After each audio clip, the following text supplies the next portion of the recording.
aussi, je vous remercie pour l'invitation. Ce que je voulais vous présenter aujourd'hui, c'est brièvement une expérience artistique qui a eu lieu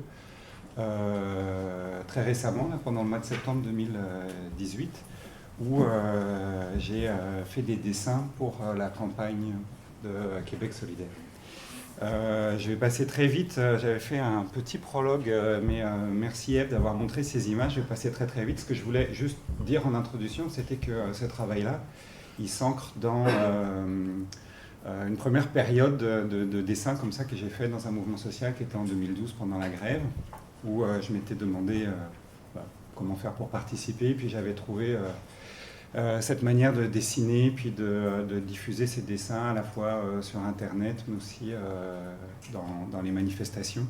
Donc une espèce de pratique de dessin, on peut dire humoristique, satirique, dont le but est d'essayer à faire exister, était peut-être moins de... comment je pourrais dire ça, de designer les mots d'ordre du mouvement en route, mais de travailler plutôt avec le vocabulaire de l'ennemi, si on veut, et de le mettre en scène, et puis surtout de mettre en scène la dispute. Donc ça, c'est ce que je vous montre là, donc c'est des dessins qui ont été réalisés pendant la grève de 2012 et distribués, et voilà. On reconnaît des figures. Puis c'est un travail que j'ai continué par la suite. J'ai continué un certain temps en travaillant, là on voit sur la rhétorique du gouvernement libéral, etc. Et puis c'est un travail que j'ai arrêté aussi à un moment donné. Je montre ce dessin-là. C'est à peu près à ce moment-là où justement je trouvais que je signale que le dessin en question, il est avant, Trump venait d'être élu, mais Roson n'était pas encore disparu. Mais où je commençais à en avoir assez de suivre l'agenda en fait de ces discours-là, et où dans le fond, il y a certains caricaturistes qui disent qu'ils aiment bien des personnalités hautes en couleur, comme Trump par exemple. Ils appellent ça des bons clients. En fait, pour moi, c'est exactement l'inverse. En fait, j'aime bien travailler à faire voir des choses qui ne se voient pas, mais comment dire, quand lui-même utilise sa propre bouffonnerie là, pour devenir, accroître son pouvoir, en fait, c'est désespérant. C'est plutôt l'inverse qui se passe. Et puis, donc, j'avais arrêté ça. Parce que déjà, ça prenait beaucoup de temps de faire une veille et puis d'écouter ces discours-là, de les illustrer, tout ça. Bon. Donc j'avais décidé d'arrêter jusqu'au moment où arrive l'expérience dont je veux vous parler. Et donc elle commence il y a exactement un an, en fait, cette expérience-là, au début du mois de novembre 2017, où je reçois un courriel de Québec solidaire qui m'invite à une réunion mystérieuse. On ne peut pas vous en dire plus. Puis là, il y avait 4-5 illustratrices, illustrateurs, et puis ce qu'ils nous proposent, c'est de nous confier carrément leur campagne électorale, quoi. Enfin, pas la campagne, mais l'aspect visuel, en fait, de la campagne, à savoir les affiches, quoi, en fait. Et ce qu'il y avait d'étonnant, donc ils nous montrent leurs références, en fait, ce qu'ils ont en tête, c'est la campagne de Bernie Sanders, la campagne de Podemos, et puis même, pourquoi pas, les révolutions russes, chinoises, cubaines. Si Denise Bombardier savait, elle en ferait vraiment une jeunesse. C'est pire que ce qu'elle croit. Et surtout, ils nous disent, ce qui était étonnant, c'est qu'on a carte blanche, en fait. C'est-à-dire qu'ils ne nous disent pas faites ceci, faites cela, nous on est comme ça.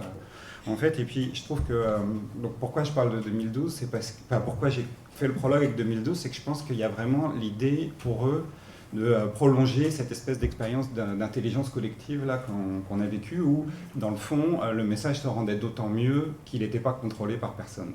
Puis il y a un peu je pense, de cette idée-là qui a percolé chez eux. Et puis donc avec cette idée de nous donner carte blanche, bon, ils ont partagé avec nous des thèmes de campagne, ce dont ils allaient parler, et puis de toute façon on avait même besoin de ça pour réfléchir. Donc on s'est mis au travail, et puis alors il faut savoir que c'était il y a un an, donc là on est au mois de décembre 2017, donc on est obligé de prévoir, d'anticiper quelque chose qui se passe un an plus tard. Donc il y a un exercice même si on connaît la répartition politique, il y a quand même une espèce de... l'air du temps dans lequel on va être n'est pas là, quoi, encore, n'est pas encore là. Donc j'ai commencé à faire ça, à designer donc, les mots d'ordre du parti, puis d'essayer, puis là pour une fois j'ai joué un peu contre moi-même, parce que ce que je vous ai dit là, c'est que j'essaye plutôt de modéliser les mots d'ordre du camp d'en face.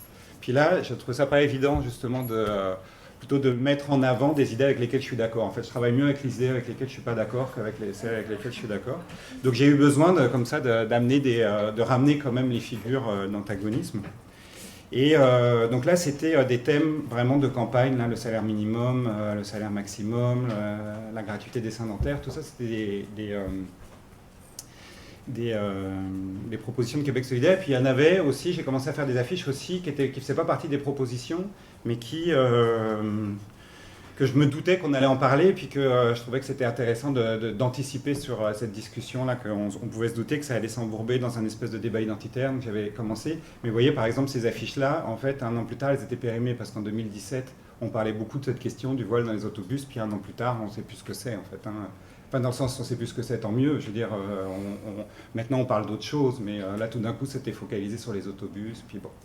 Donc, vous voyez là, l'idée là, encore une fois, de faire exister la dispute là, quels sont les signes en fait qu'on voit, qu'il n'y a pas que les voiles qui sont des signes extérieurs d'appartenance à une classe sociale, par exemple, que le communautarisme il est encore plus fort chez les ultra riches que chez les musulmans, par exemple, ou des choses comme ça. Ou alors de designer. Puis là aussi, j'ai essayé dans les affiches que je leur ai proposées d'essayer plutôt d'attraper les mots de l'idéologie dominante. C'est-à-dire que pour l'instant, là, ces mots-là, ils sont à la fois prononcés par personne et par tout le monde. C'était l'espèce d'évidence là, de stimuler la croissance, gagnant-gagnant, les espèces de slogans qui sont vraiment les mots d'ordre d'une idéologie tellement au pouvoir que presque on ne la voit plus, quoi. Ou alors carrément comme le dessin de la théorie du ruissellement, là, qui sont les espèces de... oui, c'est ça, les mantras idéologiques, essayer de les donner à voir. Donc ça, c'est toutes ces affiches-là, c'est des affiches que je leur ai proposées, qu'ils ont intégrées dans la masse de ce qui leur avait été fait, mais qu'ils n'ont pas édité. Enfin si, justement, la théorie du ruissellement, c'est le premier des dessins, vous voyez, on voit le petit logo, là, c'est le premier des dessins qu'ils ont repris en affiche pour la campagne. Et puis, comme ça, ils ont repris un certain nombre d'affiches. Donc je vous rappelle qu'on était 5-6 illustratrices, illustrateurs, puis on avait fait à nous tous là une centaine d'affiches, puis ils les a tous imprimées. Là j'en montre quelques-unes. Moi finalement celles qu'ils ont reprises, c'est celles qui touchent la question environnementale, parce que ça aussi c'était pas dans leur comment dire, les slogans là, c'est pas des slogans qui étaient dans leur plateforme, mais on pouvait se douter aussi que cette question-là, évidemment, serait au cœur de leur discours à eux. Donc j'avais fait une série d'affiches, puis les photos que je vous montre, là, c'est donc les affiches, elles ont été imprimées pour les militants. Et puis j'étais très heureux là qu'un ami m'envoie les 2 photos où elles étaient affichées, parce que c'est joli, les affiches affichées dans la rue. Et puis parce que surtout, justement, mes affiches, pour la raison dont je vous ai parlé, à la fois qu'elles sont plus, comment dire, qu'elles mettent plutôt en scène le discours de l'ennemi, évidemment, elles ne se sont pas retrouvées sur les coroplaces de Québec solidaire, parce que ça aurait été... autant ils voulaient avoir une campagne horizontale, ouverte, nouvelle, mais bon, il y a des limites à pas porter son propre discours sur les poteaux. Donc là, je vous en montre d'autres. Donc vous voyez, elles étaient distribuées, là, comme on voit... Est-ce que c'est la bonne photo? Oui, comme on voit sur la photo, elles étaient distribuées au cours de leurs événements, puis les gens pouvaient donc les prendre, et puis elles se sont retrouvées à différents endroits, comme par exemple, là, c'est les toilettes d'un café. Mais c'est ça, donc j'avais quand même une très légère frustration du fait de ne pas me retrouver sur les affiches, c'est ça qu'on veut là, sur les... Et je leur avais proposé de faire... justement, je leur avais fait valoir cette idée que mes dessins, ils se périment vite, mais leur efficacité, elle est dans l'actualité, quoi. Elle est vraiment dans le tac au tac, dans la répartie. Donc je leur avais suggéré qu'on pouvait prolonger l'expérience, non pas sous forme d'affiche, mais sous forme d'une résidence d'artiste. Donc on a créé cette espèce de chose un peu bizarre qui était une résidence d'artiste dans un parti politique. Et donc là, en fait, je me suis mis à... donc là, c'est des dessins qui ne se sont pas retrouvés comme en affiche sur papier, mais des dessins qui étaient partagés sur les réseaux sociaux de Québec solidaire ou à l'interne, etc., mais qui était comme une chronique, si on veut, ou un dessin au jour le jour, pour commenter qu'est-ce qui se passait dans la campagne, et puis encore une fois, faire, avec cette idée de faire dérailler certaines expressions qui vont de soi, là, comme une campagne positive, ou donc c'est quelque chose que j'avais commencé un tout petit peu avant, en fait, mais qui s'est accéléré pendant la campagne. Donc là, c'est le moment où Alexandre Taillefer fait son saut en politique. Donc je vous ai mis vraiment les dessins, puis je trouve que dans le fond, là, je l'ai fait pour la présentation, mais je pense que c'est une bonne formule, parce que comme je vous dis, c'est des dessins qui se périment très vite. Donc il est important c'est-à-dire qu'une partie de ce que je dessine n'est pas dans le dessin, mais en fait tout le monde l'a dans l'œil au moment où on voit le dessin, en fait. C'est-à-dire que le morceau de journal qu'on voit à côté, c'est ce qui va disparaître, mais c'est ce que tout le monde a en tête au moment où je diffuse le dessin. Ou celle-ci. Donc là, c'est un peu plus tard, justement, là, au moment où le débat identitaire embarque. Mais dans des moments comme ça, en fait, moi, ce que je voulais dire tout à l'heure par rapport au fait que je trouvais ça plus intéressant de les suivre, c'est-à-dire que dans un moment de mouvement social, ou dans un moment comme en 2012, quand il y a quelque chose de la crise, ou dans un moment de campagne électorale, quand tout d'un coup, les gens vraiment se battent pour le pouvoir, moi, je trouve que c'est intéressant de les regarder. Ce qui ne m'intéresse pas, c'est de suivre leur agenda à toute la petite semaine, là, quand ils veulent attirer l'attention. Moi, je me disais, il faut arrêter absolument de leur en donner. Mais au moment d'une campagne électorale, moi, je trouve que c'est intéressant, parce que, bon, là, ils veulent vraiment, notre voix, justement, à propos des voix qui s'élèvent. J'en montre encore quelques-uns, puis je finirai avec ça. Donc là, c'est... Vous voyez, même moi, je ne me rappelle plus pourquoi j'avais écrit végétal en très très gros. C'est parce qu'en fait, il avait dit que justement, avec 75 $ par semaine, on pouvait se nourrir, mais il fallait surtout manger du végétal. Puis au moment où je l'ai fait, le dessin, c'était évident, c'était ça qu'il avait dit. Mais en fait, on le perd très vite.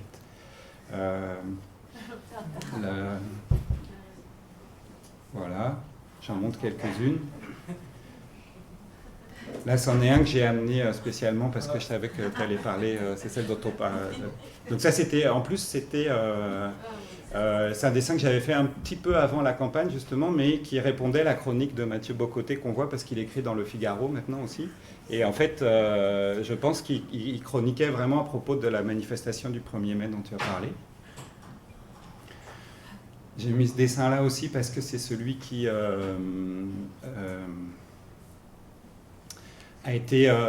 certaines fois, les dessins m'ont été demandés par Québec solidaire. Puis là, celui-là, ils me l'ont demandé parce que justement, ils en avaient marre que tout le monde les traite d'irréalistes, mais en même temps, tout le monde leur piquait leurs idées. Donc, c'était le dessin qu'ils ont le plus aimé, en fait. Donc, c'était celui-là. Donc, qui est presque le moins polémique, mais en tout cas le plus rassembleur. Puis, c'est ça. Je m'en vais vers la conclusion. Là, j'en montre encore 3-4. Bon, ben, c'est ça. On en est...